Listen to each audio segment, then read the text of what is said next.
मित्रों, जय मां शारदे। पितृ जो पक्ष शुरू हो चुका है, तो हम लोग पितरों को खुश करने के लिए, उनको प्रसन्न करने के लिए तरह तरह के कार्य करते हैं, ताकि उसमें हम उनकी पूजा अर्चना या फिर उनके श्राद्ध का कार्यक्रम नहीं करते हैं तो ऐसा कहा जाता है कि जो पितृ होते हैं या पुरखे होते हैं वो परेशान करते हैं। ये किसी भी प्रकार से परेशानी पैदा कर सकते हैं, जैसे घर में आपके कलेश रह सकता है, आपकी नौकरी नहीं लग सकती है, आपके घर में अशांति आ जाएगी, कोई लंबे समय से बीमार हो जाएगा।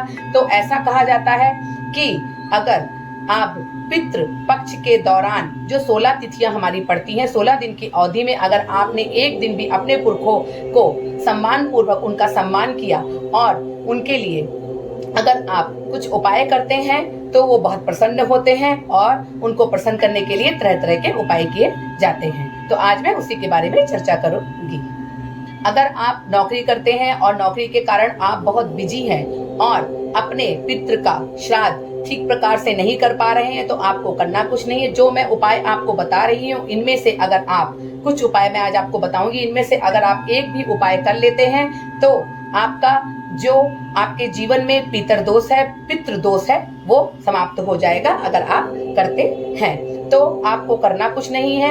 अवधि है वो 29 सितंबर से शुरू होकर के 14 अक्टूबर तक रहेगी। तो इन अवधि के बीच में आप कभी भी ये उपाय कर सकते हैं। तो इससे क्या होगा, आप शुद्ध घी का उसमें दीपक जलाएं और अपनी पितरों की खुशी के लिए हमेशा प्रार्थना करें। तो ऐसा करने से क्या होगा कि आपके पितृ प्रसन्न होंगे। तो आप प्रतिदिन, चाहे नहीं तो अमावस्या के दिन जब भी पितृ का टाइम होता है, तब आप एक दीपक अपने घर के जहां आप पानी रखते हैं, मटका रखते हैं, हांडा रखते हैं, घड़ा रखते हैं, वहां पर एक शुद्ध घी का दीपक जला दें। और याद रखें कि वहां पे कोई जूठे बर्तन या जूठी चीज नहीं होनी चाहिए।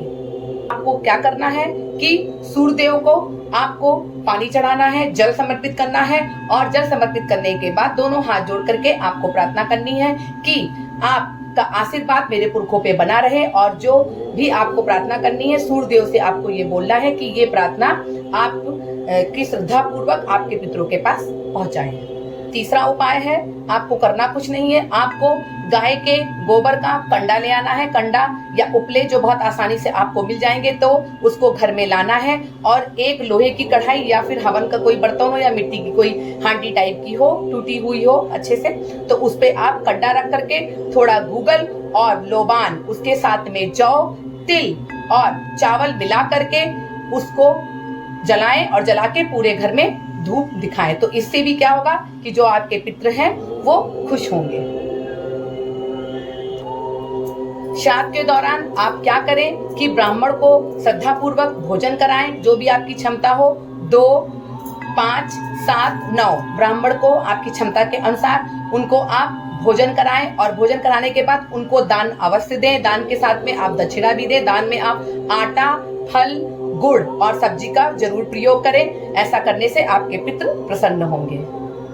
अगर आप किसी कारण श्राद्ध नहीं कर पा रहे हैं तो आपको कुछ नहीं करना है। किसी नदी या शुद्ध तालाब में जा करके आपको काले तिल से क्या करना है, पितरों का तर्पण करना है। और इससे भी क्या होगा, ऐसा करने से भी आपके पितृ, जो आपके जीवन में पितृदोष लगा है, वो समाप्त हो जाएगा और उसमें थोड़ी कमी आएगी। इसके अलावा आप शनिवार को शनि मंदिर जाइए। श्राद्ध पक्ष में जो भी शनिवार पड़ रहा है या प्रतिदिन भी आप कर सकते हैं, वहां जाकर के काले तिल का दान करें। इससे भी पितृ आपके प्रसन्न होंगे।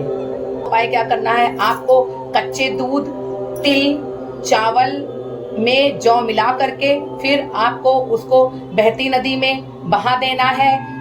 ये उपाय आपको सूर्योदय के समय ही ये करना है। ऐसा करने से भी आपके जीवन में जो पितृदोष है या फिर आप जो पितृ पक्ष में आपको सहायता मिलेगी। और जब आप पितृ पक्ष में रहेंगे तो एक होता है सर्वपितृ अमावस्या। जिस दिन सर्वपितृ अमावस्या रहेगी उस दिन आप विष्णु भगवान के मंदिर में जाकर के सफेद तिल का दान करेंगे और वहां पर पंडित को दक्षिणा भी देंगे। अगर पंडित नहीं है तो आप दक्षिणा भगवान विष्णु की जहाँ पे प्रतिमा है वहीं पे रख देंगे, जहाँ पे आप सफेद तिल चढ़ाएंगे। ऐसा करने से भी आपके जीवन में जो पितृदोष है वो समाप्त हो जाएगा और पितृ प्रसन्न होंगे। आप क्या करेंगे, पितृ विसर्जन की जो अमावस्या पड़ेगी उसमें आप चावल के आटे के 5 पिंड बना करके और उसको लाल कपड़े में लपेट करके किसी बहती नदी में प्रभावित करेंगे। तो इससे भी आपके पितृ खुश होंगे और आपसे प्रसन्न होंगे।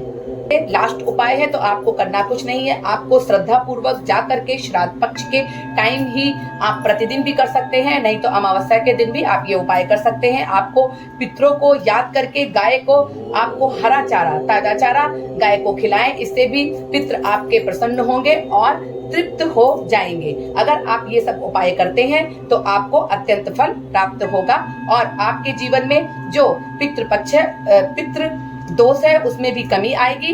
अगर आप पितृपक्ष के दौरान ये उपाय करते हैं तो आपको अत्यंत लाभ होगा। मैं बताना चाहूंगी कि जो लोग मेरे चैनल को पहली बार देख रहे हैं तो वो लाइक और सब्सक्राइब जरूर करें और मुझे बताएं कि उन्हें मेरी वीडियो कैसे लगते हैं। अगर वीडियो पसंद आए तो लाइक शेयर सब्सक्राइब जरूर करें। नमस्कार।